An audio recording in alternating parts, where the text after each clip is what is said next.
aujourd'hui focus sur la diplomatie au féminin, la mobilisation citoyenne, le leadership de jeunes filles et la créativité engagée dans le monde. Mesdames et messieurs, c'est votre journal de femmes.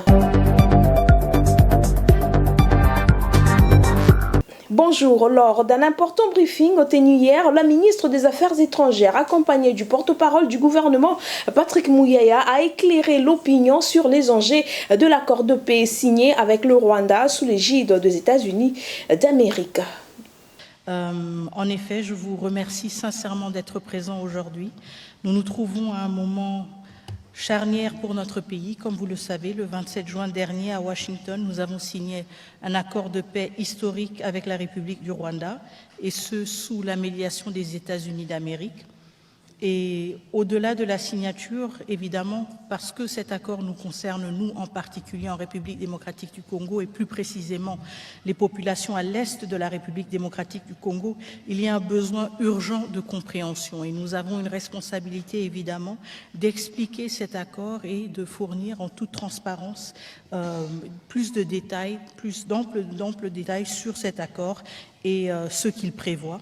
Évidemment, tout cela en harmonie et en pleine cohérence avec les orientations et les instructions qui nous ont été données par son Excellence, Monsieur le Président de la République. Et comme vous l'avez entendu là en l'extrait de son discours à l'occasion de la commémoration du 65e anniversaire de l'indépendance de la République démocratique du Congo, en ligne avec ces principes qui nous ont orientés dans la négociation et dans la signature de cet accord de paix. Toujours dans le même chapitre, comme annoncé au sommaire, c'est une image forte et hautement symbolique.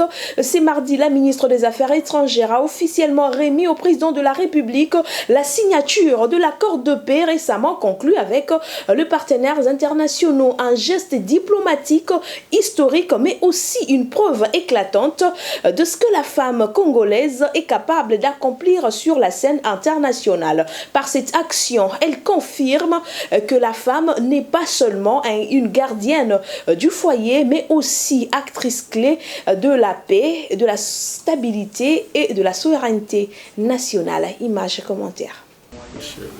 Grande dame. Mes respects, Excellence. Partie en mission régalienne au nom de la République démocratique du Congo, la délégation venue fraîchement des États-Unis d'Amérique s'est donné le devoir de rendre compte aux garants de la nation des contours de leur mission. Le président de la République a reçu des mains de la ministre d'État aux Affaires étrangères la copie originale de l'accord de paix signé le vendredi 27 juin 2025 entre la République démocratique du Congo et le Rwanda sous les bons offices du président américain. Le chef de l'État a également reçu une correspondance lui adressée par son homologue américain Donald Trump. La ministre d'État aux Affaires étrangères revient sur le processus ayant conduit à la signature de cet accord. Nous avons eu l'honneur de lui remettre à main propre l'original de l'accord de paix qui a été signé le 27 juin à Washington DC au département d'État, ainsi que la correspondance qui lui a été adressée par son homologue américain.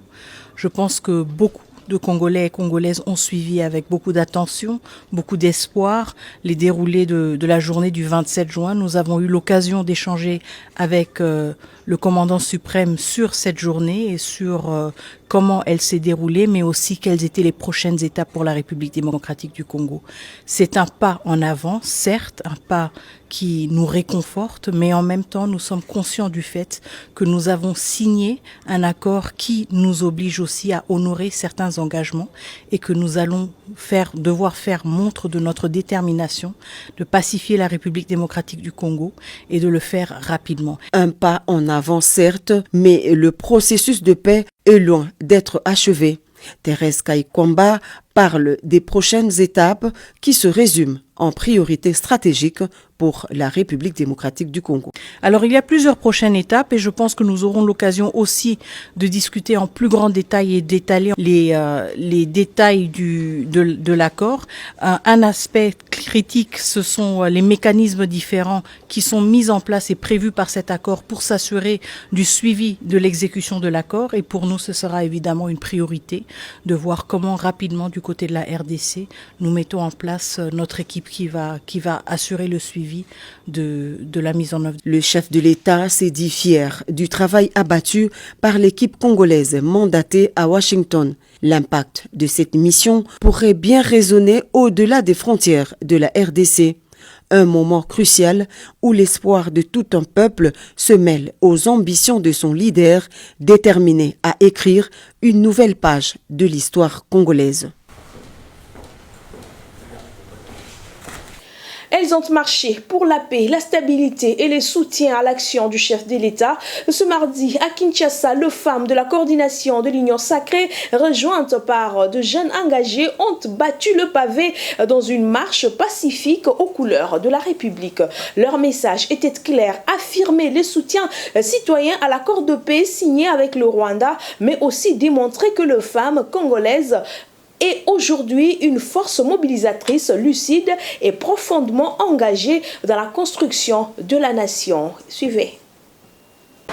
Mardi 1er juillet 2025, l'ambiance dans la capitale congolaise était loin d'être ordinaire.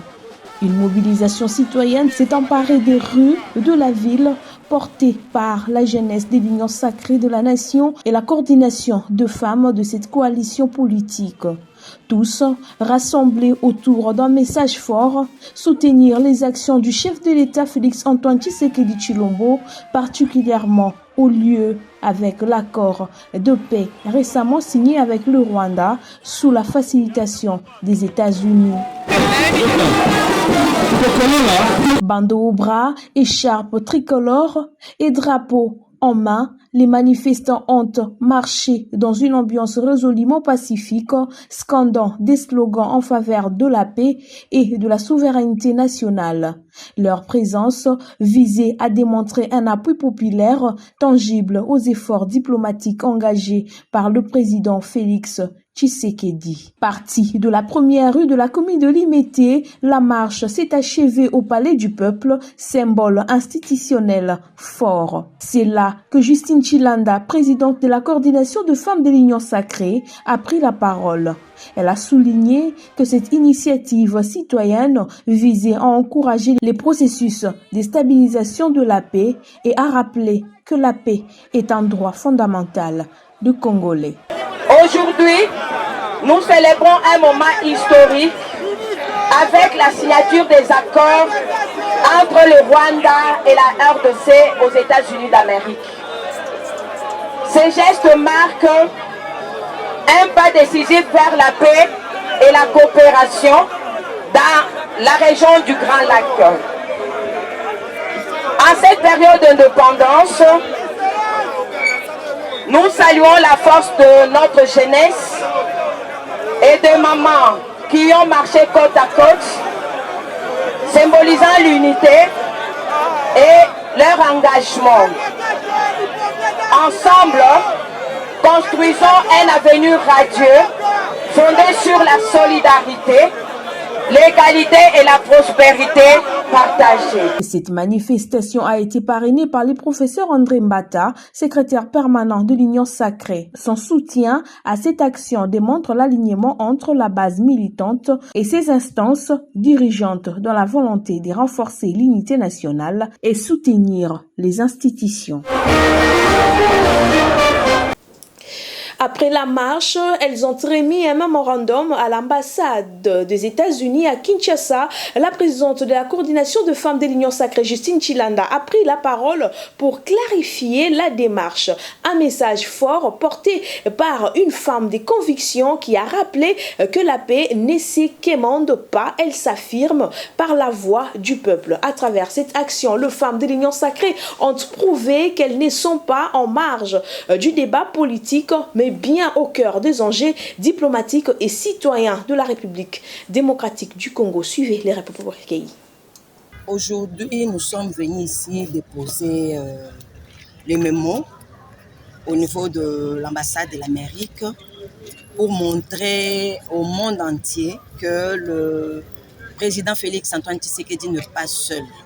Et dans notre mémo, nous sommes en train vraiment de dénoncer tout ce qui est atrocité qui s'est fait au niveau de l'Est du pays, pourvu vraiment qu'on puisse vraiment traduire en justice les auteurs de tous ces crimes. On a eu à marcher Et après avoir marché, nous sommes allés jusqu'au niveau du Palais du Peuple pour montrer vraiment au monde entier que le peuple existe en RDC.